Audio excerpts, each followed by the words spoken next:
ato gipagula Radyo Man Abi nga pahayag ang usa sa representative nung i-mandatory na daw register ang content creators. Kinsa ito nag-ingon Radyo Man Abi? Yes, ang nag-ingon ani no kay si Bataan Representative Geraldine Roman. Oo, siya ang miingon nga iparehistro daw tong mga social media personalities ng mga account.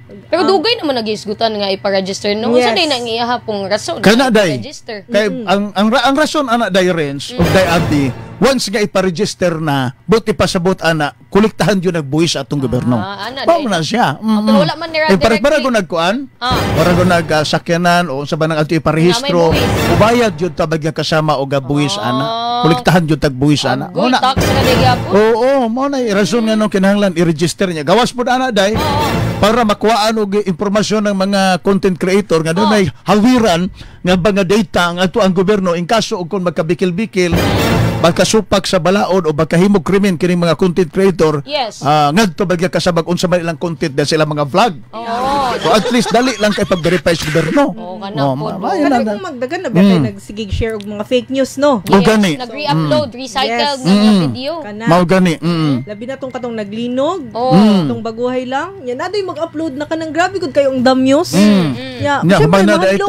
Human na ito. Dugay na day kaayo tong mga linog nga panghitabo nya gibalik lang maka-earn no kung kanang views ana magbuhat mga igalag mga fake news awa na maobay pag gundangon ni Meta oy kay murag tanan naman siguro vlogger mo ganito ang Meta day tinuod ba tong advisory sa Meta dili para sa ato mo ba fake news po day gyapon to fake news to gihimo na to sa usa ka page po nakabasa ko nga dili na daw content ang kanang manghugas og plato kadto magluto og kanang bitang pagkaon kay nakahiring daw ospital nga way lami mo na diha no ito pangutanon daw nato mga kasama kung uyon ba sila nga i-register ang kining content creators. Unsa po nila mga komento di Radyo Man Abi? Yes, pipila kanila nag-ingon na diri ana pa si Nail Siaon siya unta daw ang krimen na lang ang tagaan o pagtagad kay lahi na po daw ng mga bayro noon if ever kung mapatuman man no nga ipa-register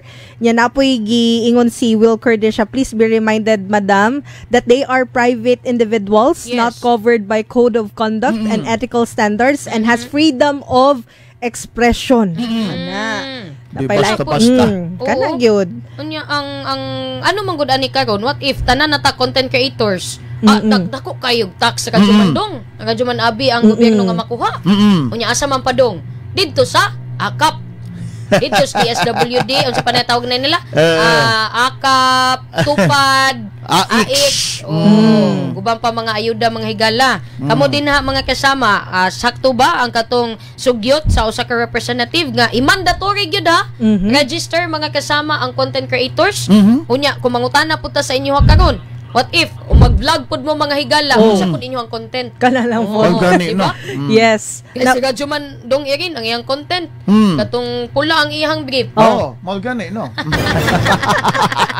og katong iyang sayaw nga si Alias Suarez gani no kana dance step to makabuang to sa mga anti-anti ansa ko no agoy ka ikaw Radyo Man Abi kung mahimo kang vlogger unsa man imong content gusto ka nang mutambag gihapon ko connected siya sa program connected mo siya sa program kay syempre kung mo maghimo lang maka-vlogger punta ka nang maka-inspire pud sa uban makatabang sa uban na napagoy uban ng ilang content is para si Radyo Man Renz ka nang makahatag o ka nang katawa ba hindi kung makatawa gyud